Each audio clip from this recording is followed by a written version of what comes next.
আমরা খাবো।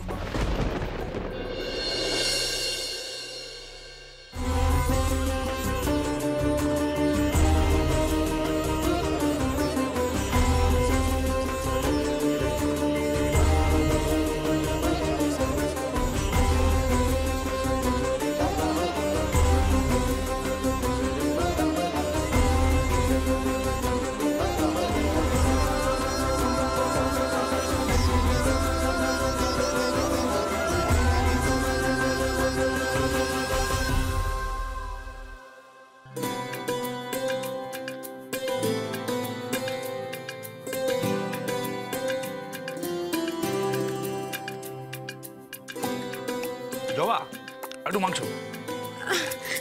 মিস দা ভাই তুই মাংসটা পাস করে দে না, কাছে তো আছে, দে। আমার পেটে দিচ্ছে।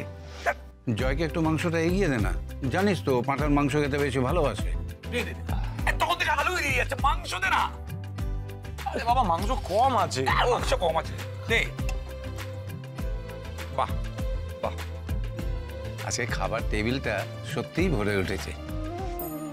পরিবারের সবাই এসে একসঙ্গে বসেছে, এভাবে খাবার মজাটাই আলাদা।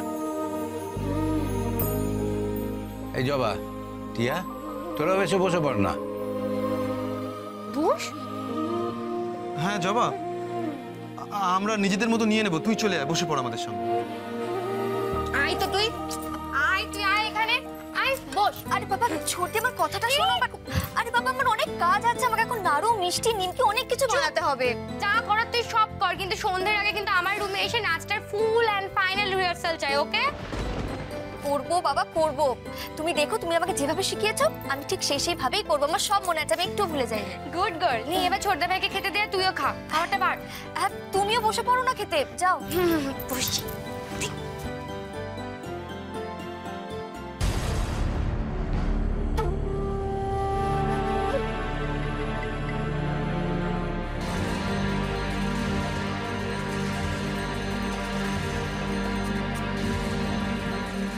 সঠিককে কি করে বেঠিক করতে হয় সে ছক আমার কষা হয়ে গেছে জবা।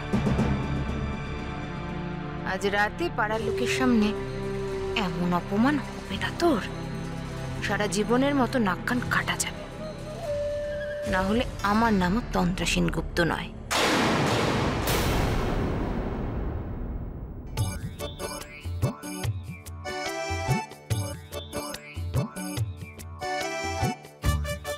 বারে বা দিদি জ্বরের নটঙ্কি করে ঘরের মধ্যে দিব্যি শুয়ে আছে, আর এদিকে আমাকে খেটে মরতে হচ্ছে।